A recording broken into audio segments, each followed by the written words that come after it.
ایمانی جذبات کے حوالے سے اور اس عظیم درس کے حوالے سے پوری دنیا کے دلوں تک یہ ڈالنا چاہتے ہیں کہ ہم مسجدوں تک تمہارے ریمارکس کو برداشت ممکن حد تک کر سکتے ہیں، ہمارے گھروں کو توڑ دو، ہماری آستھاؤں کو توڑ دو، ہمارے وجود کو مٹا دو، یہ ہم برداشت کر سکتے ہیں، لیکن اس ذات پر انگلی نہ اٹھانا جس ذات کی وجہ سے اللہ تعالیٰ نے تم پر بھی عذاب کو موقوف رکھا ہے۔ سورۃ الانفال آیت نمبر 33 میں اللہ پاک فرماتا ہے ما کان اللہ لیعذبہم وانت فیہم، حبیب مکرم آپ کا وجود مسعود ہی ان کو میری جانب سے عذاب میں مبتلا نہ کیے جانے کا سبب ہے۔ میں جو ان پر عذاب نہیں ڈال رہا ہوں اس کی وجہ آپ ہے، آپ نہ ہوتے تو میں نے عذاب ڈال دیتا۔ اور ایسا ہوا بھی کہ آپ پورے نبیوں کی ہسٹری اٹھا لیجئے، چاہے وہ حضرت صالح کا معاملہ ہو، حضرت ہود کا معاملہ ہو، حضرت لوط کا معاملہ ہو، تمام انبیاء کرام کی باتوں کو آپ دیکھیں، ایک ذرا سی، اب دیکھیں نا حضرت صالح کی اونٹنی کے حوالے سے آپ پڑھی ہوں گے قرآن پاک میں، قوم نے بات نہیں مانا، اونٹنی کو پتھر سے، پہاڑ سے اللہ پاک نے پیدا فرمایا تھا، قوم نے اس کے ساتھ بے ادبی کی، اللہ پاک نے ایک آواز پیدا کی اور اس آواز سے ان کے دل پھاڑ دیے اور فوراً امیڈیٹلی مار دیا۔ حضرت صالح کی قوم نے صالح علیہ السلام کی اونٹنی جو ان سے ریلیٹڈ چیز تھی، اب اونٹنی بتائیے کیا بیوی ہو سکتی ہے؟ آپ ذرا اس بات کو سمجھیے، اونٹنی کی توہین کی تو اللہ تعالیٰ نے ان کے دل پھاڑ دیے ان کی قوم کی۔ یہاں چہی تھی بیوی حضرت عائشہ کی توہین ہوئی ہے، لیکن اللہ پاک عذاب نہیں ڈال رہا ہے۔ کیوں نہیں ڈال رہا ہے؟ مجھے یقین ہے کہ آج بھی اللہ پاک اپنے حبیب پاک کے جمال پاکی کو دیکھ رہا ہے۔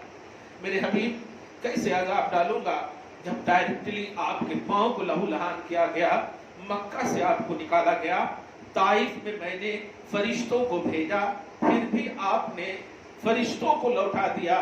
آپ کی رحمت للعالمین مجھے روک رہی ہے کہ میں انہیں عذاب ڈالوں، مگر ہمیں ایک سیکھ ملتی ہے ماں کہ اگر یہ کافر قوم، یہ ظالم قوم، یہ گستاخ قوم، یہ سب مل کر، مرد عورت نوجوان بچے سب مل کر جو مسلمانوں کے مقدس مقامات کو، مسجدوں کو، مزارات کو اور آج تو خصوصاً سید الانبیاء کو اپنی تنقید کا، اپنے ٹارگٹ کا اور اپنا نشانہ بنائے ہوئے ہیں، یہ انہیں عذاب میں اللہ پاک آج کیوں مبتلا نہیں کر رہا ہے؟ یہ ہمیں سیکھ دے رہا ہے کہ ہم اپنے نبی کی پوزیشن کو سمجھیں، ہم اپنے اتباع و اطاعت کے اسٹرانگ ہونے کو سمجھیں کہ ہماری اطاعت اور اتباع کیسی ہونی چاہیے۔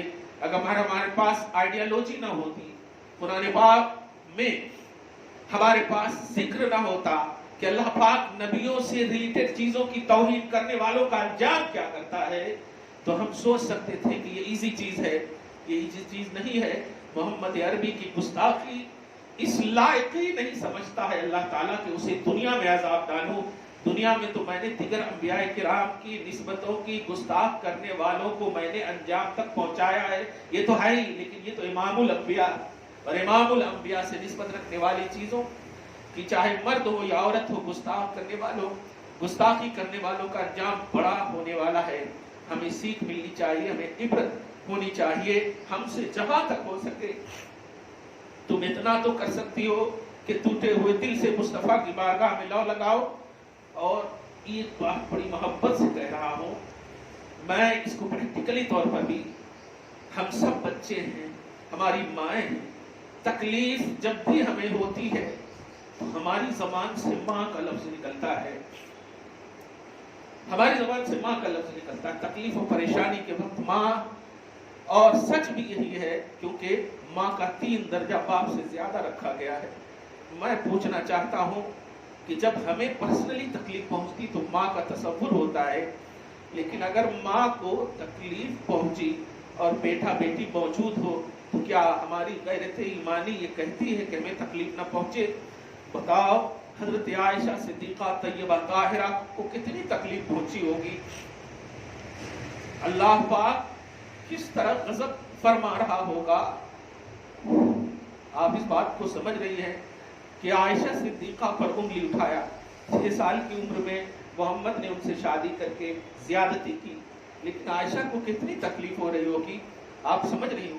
ایک موقع ہے، غزوہ مستلق، بنی مستلق ہے، سن 5 ہجری کی بات ہے. حضور پاک صلی اللہ علیہ وسلم ہے، حضرت عائشہ صدیقہ طیبہ طاہرہ بھی اس غزوہ میں تشریف فرما ہے. یعنی وہ پانی پلانے، زخم کو مرہم کرنے کا کام ذمہ داری تھی. اور قرآن میں انہی کا نام نکلا تھا. حضور لے کر گئے تھے. جب غزوہ بنی مستلق سے آپ لوٹ رہے تھے تو وہ کام جو وہ اٹھانے کا کام ہوتا ہے نا، وہ اس کا پالن، ڈولی میں بٹھا کر کے لانے اور لے جانے کی بات تھی. آج کل تو کار وغیرہ کا مسئلہ ہے نا. اس وقت تو حضرت عائشہ صدیقہ طیبہ طاہرہ ڈیوٹی میں سے یہ تھا. ایک پہلو ذرا دھیان دیجیے گا، میں قرآن پاک کی سورہ نور کی آیت نمبر 11 سے تقریباً آیت نمبر 18 تک، یعنی بلکہ 30 تک کی بات کر رہا ہوں. کل 18 آیتوں کی بات کر رہا ہوں میں. حضرت عائشہ صدیقہ طیبہ طاہرہ ہے، حضور پاک صلی اللہ علیہ وسلم لوٹ رہے ہیں. اور لوٹنے کے بعد ہوتا ایسا تھا کہ لوٹنے کے بعد سارے لوٹ جاتے تھے، لیکن ایک صحابی کو یہ حکم ہوتا تھا کہ تم جب سب لوٹ جائیں تو ہر ایک کے خیمے میں جا کر دیکھ لینا کہ کوئی چیز چھوٹی تو نہیں ہے، اور جو چیز چھوٹ جائے وہ لے کر کے تم آ جانا. سب کو لوٹنے کے بعد ایک کو یہ ڈیوٹی. تو اس وقت حضرت صفوان ابن معطل کی ڈیوٹی تھی. ایک صحابی ہیں صفوان ابن معطل، ان کی ڈیوٹی تھی. حضور پاک صلی اللہ علیہ وسلم نے ان کو مامور کیا تھا. اور اس وقت تک آیت حجاب نازل نہیں ہوئی تھی، پردے کی آیت. اور اگر دھیان دیں آپ، حضور پاک صلی اللہ علیہ وسلم نے ان کو کہہ دیا تھا. چنانچہ ایسا ہی ہوا. سب لوٹ گئے. حضرت صفوان ابن معطل تلاشنے لگے، ہر ایک کو تلاشتے دیکھتے کیا ہے کہ چونکہ حضرت عائشہ صدیقہ طیبہ طاہرہ کو لوٹنے سے پہلے ضرورت پیش آئی تھی تو وہ ضرورت رفع حاجت کے لیے تشریف لے گئی تھی. اور اتنے میں وہ وفد تھا حضور کا، جو صحابہ تھے سب لوٹ گئے تھے، چلے گئے تھے. چنانچہ جب وہ رفع حاجت کر کے تشریف لائی تو صفوان ابن معطل اپنا کام کر رہے تھے. وہ دیکھا کہ چلا گیا ہے، کوچ کر گئے ہیں. اللہ، اب وہ ایک جگہ سو گئی، مطلب افسوس کرتے ہوئے سو گئی کہ اب تو کچھ نہیں، اب کیا ہوگا، کیسے ہوگا. غم کھاتے کھاتے نیند لگ گئی. جب نیند لگی تو صفوان ابن معطل کھوجتے ساری جگہوں کو جب دیکھا کہ حضرت عائشہ ہے اور وہ سوئی ہوئی ہیں تو وہ سوچے کیا کہ انتقال کر گئی. اتنے زور سے وہ اللہ اکبر یا انا للہ و انا الیہ راجعون پڑھے کہ یہ جملہ سن کر کے حضرت عائشہ اٹھ گئی. اور جب اٹھ گئی تو آیت حجاب نازل ہوئی نہیں تھی. تو دیکھا، آنے جانے والوں میں سے تھے، پہچان لے، اچھا آپ زندہ ہیں، اچھا ہم تو سوچے تھے ایسا ہے وغیرہ وغیرہ. چنانچہ وہ گھوڑا جس پر وہ آئے تھے اور چلنے والے تھے، حضرت عائشہ کو اپنے گھوڑے کے پیچھے بٹھا لیتے ہیں اور چل دیتے ہیں. یہ بات رئیس المنافقین، گستاخ رسول، بڑا گستاخ عبداللہ ابن ابی کو معلوم. جب یہ بات ہو گئی، دیکھیے بڑی توجہ سے سنیے گا ماں، اور اپنے اندر ایک پاکیزگی کا پیمانہ لائیے گا. اور آپ اگر 10% ہے تو 100% ہونے کی کوشش کیجیے گا کہ جب حضور کے زمانے میں بھی اس طرح کی گستاخی و شرارت ہوئی تو اللہ کس کے ساتھ تھا. آج بھی انشاءاللہ اللہ ہماری ماں اور بہنوں کے ساتھ ہے. صفوان ابن معطل کو جب گھوڑے پہ دیکھا تو یہ بات جب اس کو معلوم ہوئی رئیس المنافقین کو، تو موقع مل گیا. اس نے اڑانا شروع کر دیا کہ دیکھیے محمد کی بیوی جو ہے صفوان ابن معطل کے ساتھ معاذ اللہ ناجائز سنبت ہے. اس طرح کی باتیں اڑاتی ہیں. اور یہ پورے عرب میں استغفر اللہ، یہاں تک کہ جب حضور پاک صلی اللہ علیہ وسلم کو معلوم ہوا تو حضور پاک صلی اللہ علیہ وسلم کو بڑا صدمہ پہنچا، تکلیف پہنچی. ذرا سوچئے اور مطلب کمپیئر کیجئے جو اس بدبخت بی جے پی کی پروستہ نے جو چیخ کی ہے، اور کمپیئر کیجئے اور محسوس کیجئے. قرآن پاک کا ایک تصور دے رہا ہوں، آپ بھی دیکھیے گا سورہ نور میں آیت نمبر 11 میں رکوع نمبر 7 میں، بلکہ فرسٹ رکوع میں ہی آپ دیکھیں. حضرت عائشہ کے بارے میں جب نبی کو معلوم ہوا تو آقا کا دل اس طرح مطلب ٹوٹا، لیکن ذمہ دار ہے کنٹرول کر کے. حضور پاک صلی اللہ علیہ وسلم نے فرمایا اس وقت کا جملہ سنو، ما علمت اہلی الا خیرا، میں اپنی بیوی کے اندر خیر ہی جانتا، میری بیوی شر نہیں کر سکتی. کیا بات ہے. چنانچہ حضور پاک صلی اللہ علیہ وسلم نے یہ تو اعلان کر دیا، اور فردن صحابہ کرام میں سے خصوصاً حضرت ابو بکر سے جب پوچھا تو ابو بکر نے کہا آقا میں بولوں گا تو لوگ کہیں گے میری بیٹی ہے، اور بیٹی کو تو سب اچھا سمجھتے ہی، 1 روپے کی تعریف ہو تو 100 روپے کی تعریف کر دیں باپ، ایسا ہوتا ہے۔ ہر بیٹی پرنسس ہوتی ہے، ان کے لیے نور نظر ہوتی ہے، قرۃ العین ہوتی ہے، اس لیے آقا مجھ سے مت پوچھئے میری بیٹی کے بارے میں۔ عمر کو بلایا، عمر سے کہا بتاؤ عمر، کیا عائشہ کے حوالے سے جو بات سن رہا ہوں حضرت صفوان کے ذریعے سے کہ دونوں معاذ اللہ، کیا یہ بات تمہاری سوچ میں کیسی ہے؟ عمر ابن خطاب نے کہا یا رسول اللہ یہ بات بالکل غلط ہے، بالکل غلط ہے، بالکل غلط ہے۔ کہا اس کی دلیل کیا ہے؟ کہا آقا میں دیکھتا ہوں صبح و شام اور میں چلتا ہوں آپ کے ساتھ، میں نے دیکھا ہے کہ آپ کے جسم پاک پر مکھیاں نہیں بیٹھتی ہے۔ تو حضور پاک صلی اللہ علیہ وسلم نے فرمایا میں عائشہ کی پاکیزگی سننا چاہتا ہوں، مجھ پر مکھی نہیں بیٹھتی ہے، اس سے کیا تعلق ہے؟ کہا آقا سنیے تو صحیح، سوچیے اللہ پاک جس جسم پاک پر ایک مکھی اس لیے نہیں بیٹھاتا کہ وہ مکھیاں غلاظت پر بھی بیٹھتی ہیں، غلاظت پر بھی بیٹھتی ہیں، نجاست پر بھی بیٹھتی ہیں، جس اللہ کو یہ گوارا نہ ہوا کہ نجاست و غلاظت پر امکانی طور پر بیٹھنے والی مکھیاں میرے حبیب کے جسم پاک سے ٹچ ہو، وہ اللہ عائشہ صدیقہ طیبہ طاہرہ کو آپ کے بستر مبارک پر لانے کا فیصلہ کیسے کر سکتا ہے، یعنی بیوی کیسے بنا سکتا ہے؟ سوچیں، یقین جانیں کہ عائشہ صدیقہ پاک ہے، وہ ناپاک ہو ہی نہیں سکتی۔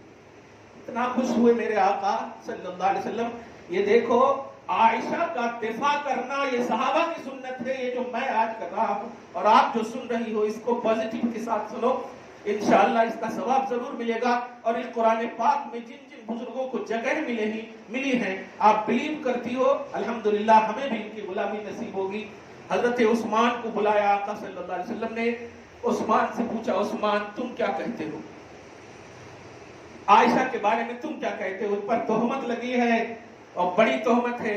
آقا صلی اللہ علیہ وسلم نے ارشاد فرمایا، جب تو حضرت عثمان نے کہا یا رسول اللہ میں نے دیکھا ہے آپ کے سفر و حضر میں جب بھی آپ کے ساتھ رہا ہوں اور اینی ٹائم رہا ہوں، آقا میں نے دیکھا ہے کہ ان اللہ ما اوقع ذلک علی الارض، میں نے دیکھا ہے کہ آپ کے سائے کو زمین پر اللہ نے نہیں رکھا، زمین پر آپ کا سایہ نہیں پڑتا ہے، میں نے اپنی آنکھ سے دیکھا ہے۔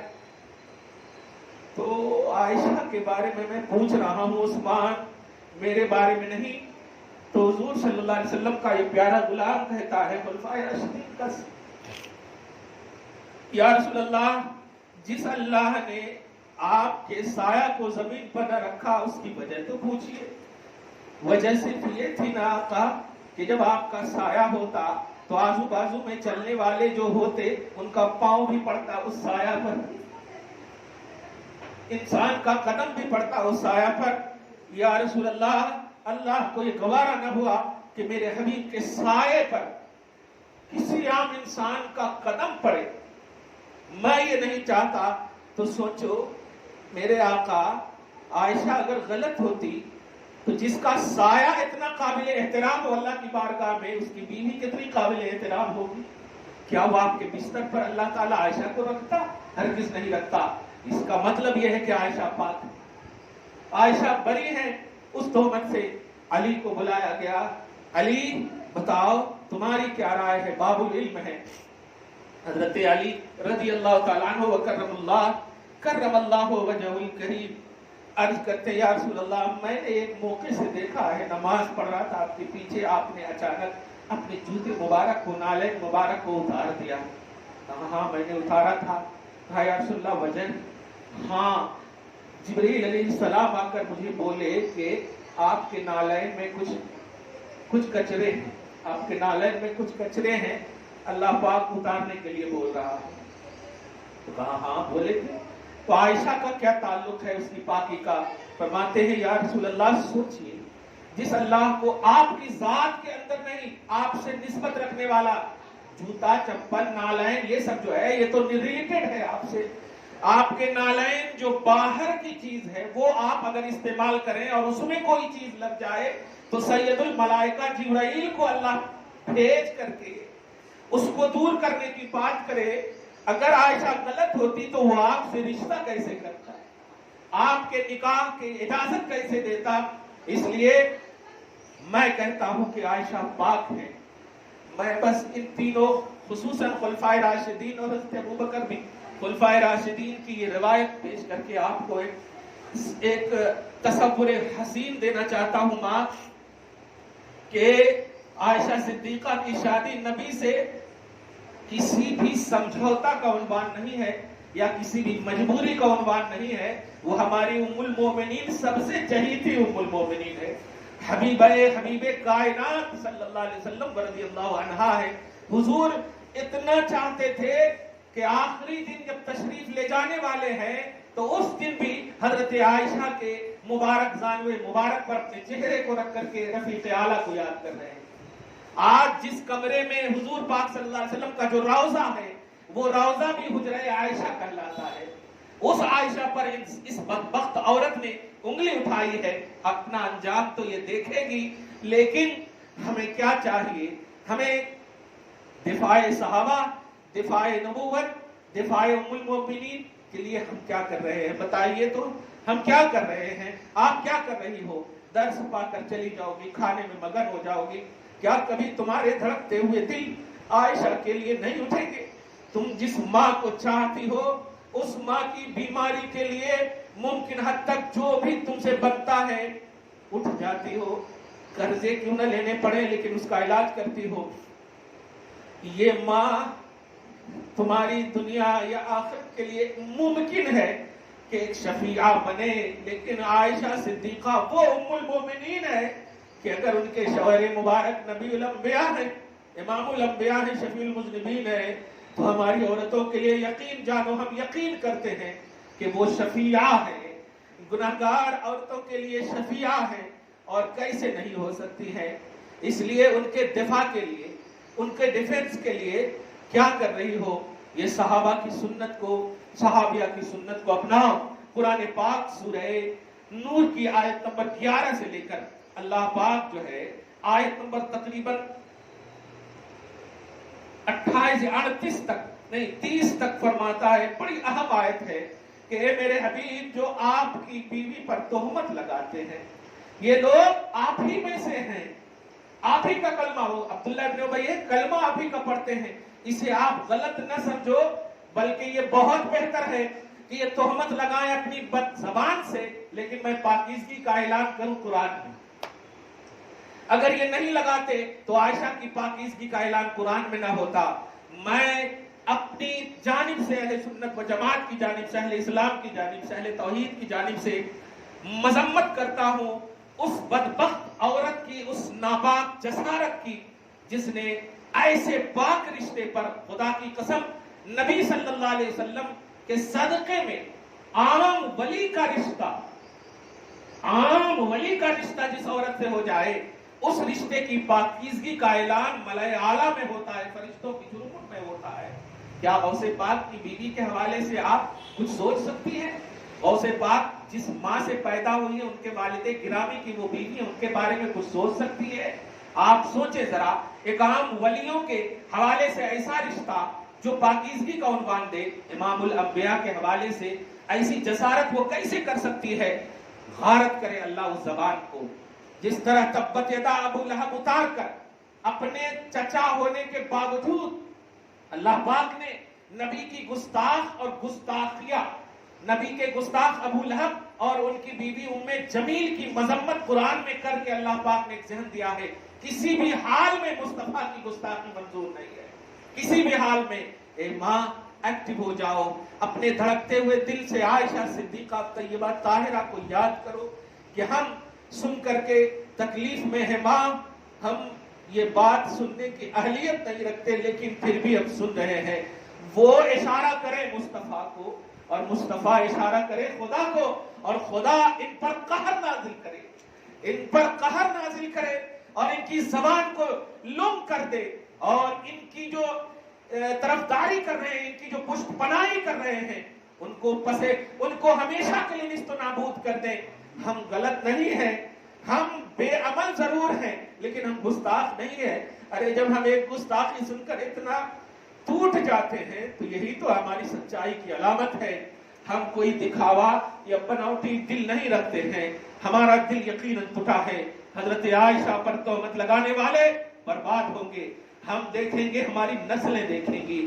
ہمارا قرآن اس بات کا اعلان کرتا ہے کہ کل جب ام جمیل ابو لہب کی بیوی کے گلے میں کھجور کی رسی کا پھندا لگا, آج بھی انشاءاللہ ہمیں خدا کی عدالت پر بھروسہ ہے. اس عدالت سے فیصلہ ہوگا اور انہیں سزا ملے گی, عبرتناک سزا ملے گی. اور ہم نے دیکھے بھی ہے رسول پاک صلی اللہ علیہ وسلم کے گستاخ کو یہ سزا ملتے ہوئے. ابھی اسی پیریڈ یعنی 4 سال 5 سال پہلے کی بات ہے, رنگیلے رسول کے عنوان سے ایک فلم نکالنے کی بات کی تھی. کسی نے ایسا ذلیل ہو کر مرا, ایسا ایکسیڈنٹ ہوا اس کا, میں نام لینا نہیں چاہتا, یہ 3-4 سال کی بات ہے. رنگیلا رسول ایک فلم بنانا چاہا تھا اور وہ بھی حضرت عائشہ کے حوالے سے انگلی اٹھانے کی کوشش کی تھی. اللہ پاک نے ذلت کی موت دیا اور ایسا کار ایکسیڈنٹ ہوا کہ بھیجے تک نکل گئے تھے. اور یہی بہت بڑی ذلت آمیزی ہے. انشاءاللہ ہماری آنکھیں دیکھیں گی لیکن ماں, ہم اپنے دھڑکتے ہوئے دل کو ضرور ایکٹیو کرنا ہوگا. عائشہ صدیقہ کی بارگاہ میں آپ لو لگا کر بولو, ماں کیا کریں ہم, بتاؤ کیا کریں ہم, کیسے کریں ہم, کس طرح کریں ہم. تیری عظمت کا اعلان قرآن پاک میں ہے. پارہ نمبر 22 میں اس بات کا اعلان اللہ پاک کرتا, لا ان تنکحوا ازواجہ من بعدہ ابدا. اے امت کے بیٹو, یہ عائشہ صدیقہ ہے, 18 سال کی عمر ہے, عرب کی سرزمین ہے, اور عرب میں تو ابھی یہ عمر نوخیز عمر کہلاتی ہے. عرب میں تو 40 سال تک شادی کرنے کا رواج ہے. لیکن سنو, یہ میری بیوی سے نسبت رکھ چکی ہے زوجیت کی, اب ان سے نکاح کرنے کی کوشش بھی نہ کرنا.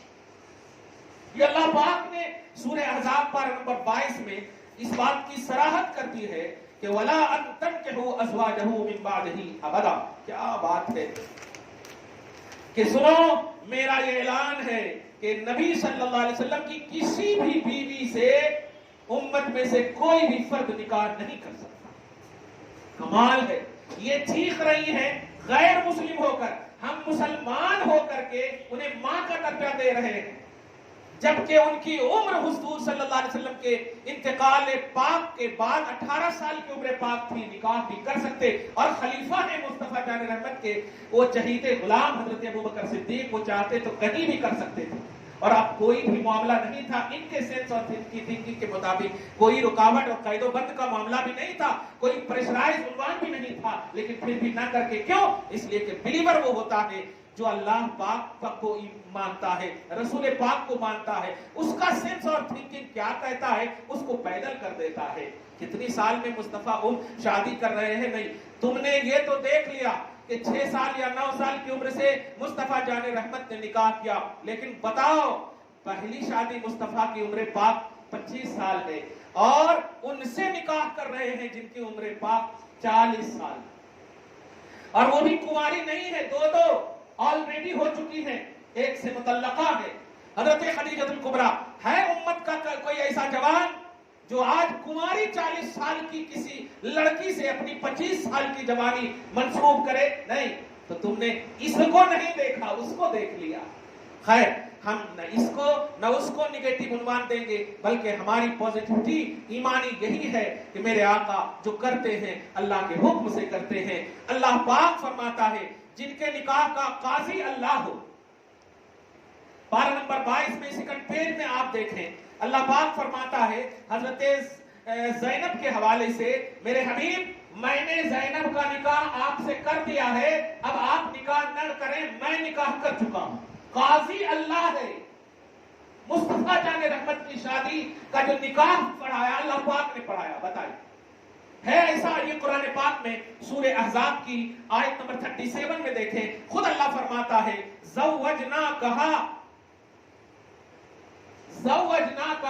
میں نے آپ کی زوجیت میں زینب کو دے دیا. یہ اللہ فرما رہا. اب آپ جائیں زینب کو اپنی بیوی سمجھے, یہ قرآن پاک میں.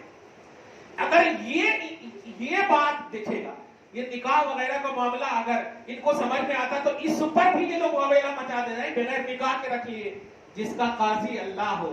کہنا یہی ہے ماں کہ اللہ پاک محافظ ہے نبی کا، نبوت کا، رسالت کا، اللہ پاک ہی ہے محافظ، اور جس ذات کا ڈائریکٹلی اللہ محافظ ہو وہ ذات غلط نہیں کر سکتی۔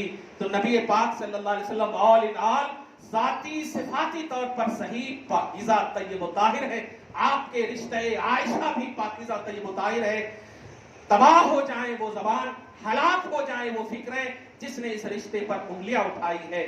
مجھے امید ہے کہ ہم سب جو ہو سکتا ہے وہ آپ نے کیا، اور جو سنا آپ نے اس کو پازیٹیوٹی کے ساتھ امید ہے کہ آپ لیں گی اور اس کو یاد کریں گی۔ اللہ پاک آپ کو ہم سب کو نبی صلی اللہ علیہ وسلم کا وفادار بنائے، تمام امہات المؤمنین کے صدق و طفیل میں ہماری ماں اور بہنوں اور بیٹیوں کو عزت و آبرو کی زندگی نصیب فرمائے، اور جو قرآن اور حدیث کے حوالے سے جو اللہ پاک نے ہمیں درس دیا ہے اس پر عمل کی توفیق نصیب فرمائے، اور ان تمام بدبختوں اور بدبختوں کی زبانوں سے کہی ہوئی باتوں سے ہمیں محفوظ فرمائے، اشرار کی شرارتوں اور باغی کی بغاوتوں سے ہمیں محفوظ فرمائے۔ بھارت کے تمام مسلمان ماں بہنیں بیٹیاں کی عزت و آبرو کی حفاظت فرمائے۔ والسلام علی من اتبع الہدی۔